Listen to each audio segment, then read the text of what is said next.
What in the fuck?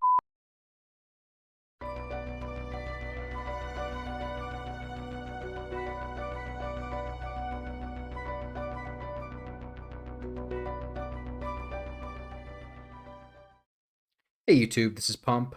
Today I wanted to cover my thoughts on stereotyping towards servers like Ragnaros and Azralon due to the amount of crazy comments I have seen in my latest video about the pugging state in Dragonflight. Firstly, I want to preface this with some of the comments that were in my last video. I would highly suggest pausing and reading just any amount of these.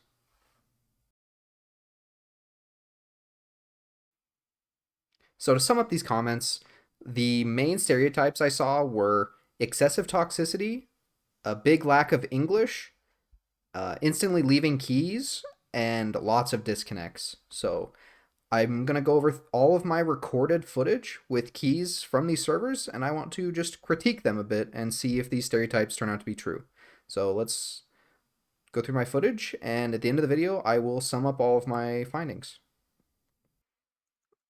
The first person I found was a Vengeance Demon Hunter from Azralon, and this guy was really good. He had only timed two 20 keys up until this point, and we were in a 22 Ruby life pool. He was pumping on pretty much every pack, never died preemptively unless it was like a call for a wipe. He spoke English when he needed to. He had good communication. He told us like the stuff about the route, like, hey, we're skipping fire drag. Hey, my priest friend will be right back. All that sort of stuff. He was completely fine. I had no issues with him, and the key was not bricked because of his play. Our second player from Ragnaros was a Resto Shaman. This player was one of the more suspect characters that I've played with. He had over 40 timed 20s, which makes me think he was a seller. He probably sold like 20 Shadow Moons or something, but he DC'd and changed a talent all in the same key, and then eventually made it brick at the second boss when he like rage quit and or DC'd. So a little bit of a sad second, but continuing on.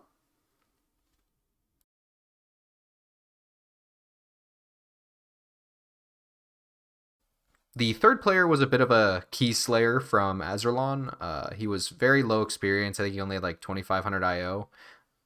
He had like three timed 20s, but he gets hit by Blast of Light at the start, and then he double dies on Herja to the tank frontal. So, bit of a bad experience with this guy, but there's also a healer in this dungeon that's good.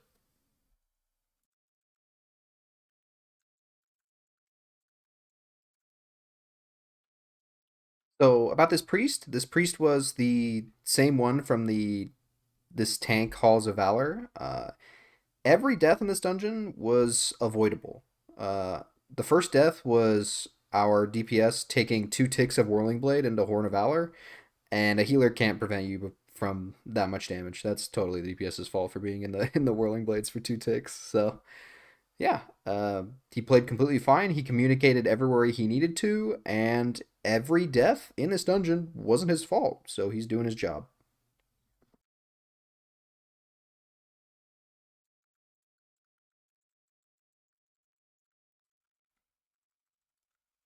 The fifth player was a warlock from Rag in one of my RLPs. This guy was pumping in AoE. He did, however, not say a single word in dungeon chat, so I don't know if he had good English or could speak English, but uh, the only complaint I had was I think his second boss damage was kind of low for RLP, but this could just be a terrible fight for Warlock. I don't know how much hard casting they have to do, and we have to be baiting boulders a lot as ranged and baiting placements. Could just be a little bit of a rough one. But yeah, I don't have any complaints about this guy, even though he didn't communicate at all. He didn't really need to. He was kicking, he was playing well, and the dungeon overall I don't think was his fault, even if he had a little bit of low damage here.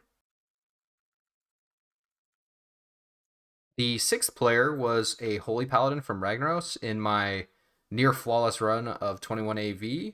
He was pumping heals on first boss and second boss, and I think second boss sounds pretty hard on Paladin because we want to be pretty close to him at all times. We just kind of moved together as a group, and he ended at really high HPS. He just had the fatal flaw of not having his gear repaired before going into the dungeon. So when we got to final boss, his gear was broken, and that ultimately bricked the key because he couldn't keep the tank alive for the frontals and tank busters. So unlucky. The seventh player was a resto druid from Azralon. This guy spoke really good English. I asked him at the beginning of the dungeon if I could cut decurse, if he could cover the decurses after second boss, and he said yeah. But his flaw was that he disconnected on the first boss for probably 3-4 minutes, and that cost us a lot of time. I do, however, think that most of the stray deaths in this dungeon were due to DPS kicks. Like in this first hallway, we just weren't kicking Hydro Lance. We missed a lot of those, and it killed him, and then it spiraled from there because he had to run back.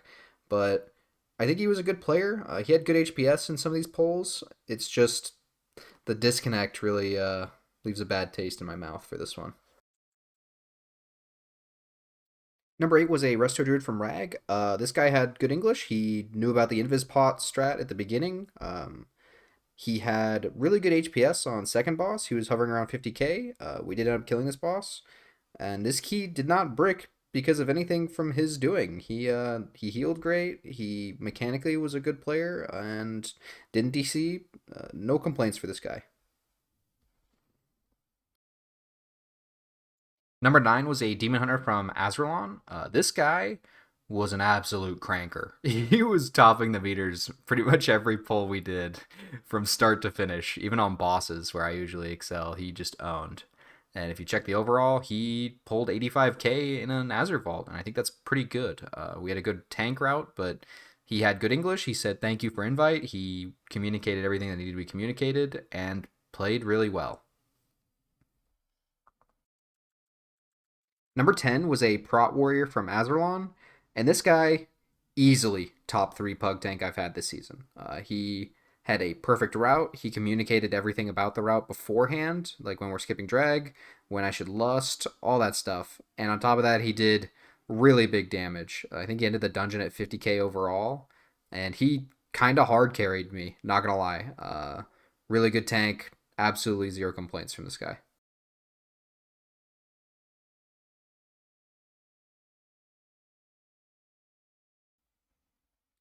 Number 11 was a prop pally from Kel'Thuzad. He did really good. He had good damage. He linked his route at the beginning of the dungeon. He knew exactly where he wanted to go.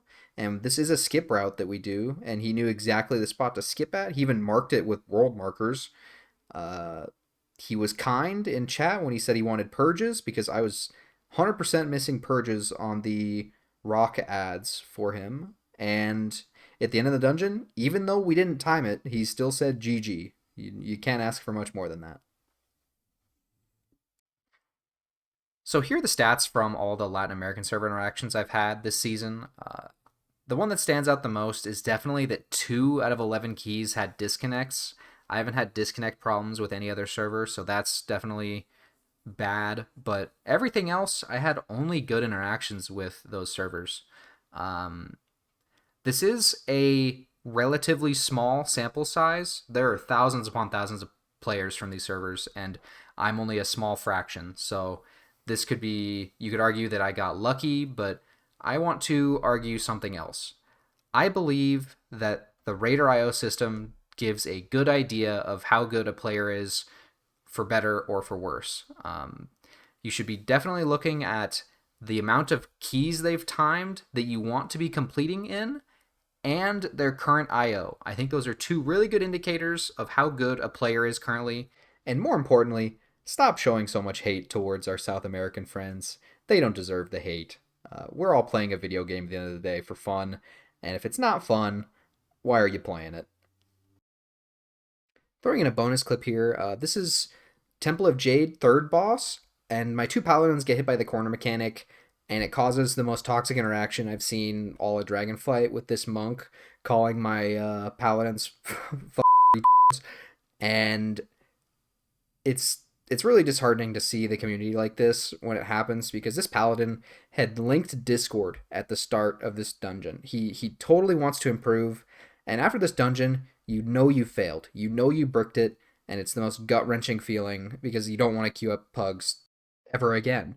And I wanted to showcase this because I think that any player from any server can be toxic, and if you encounter these players, you should add them to your ignore list and blacklist them ASAP. Thank you guys for all the support on my channel. I have been doing only guild keys currently, and I've been pushing up my IO as high as I can get it, and I've got some nice compilations on the way of the learning process for 22s and 23s and how we're doing that stuff. So catch you in the next video.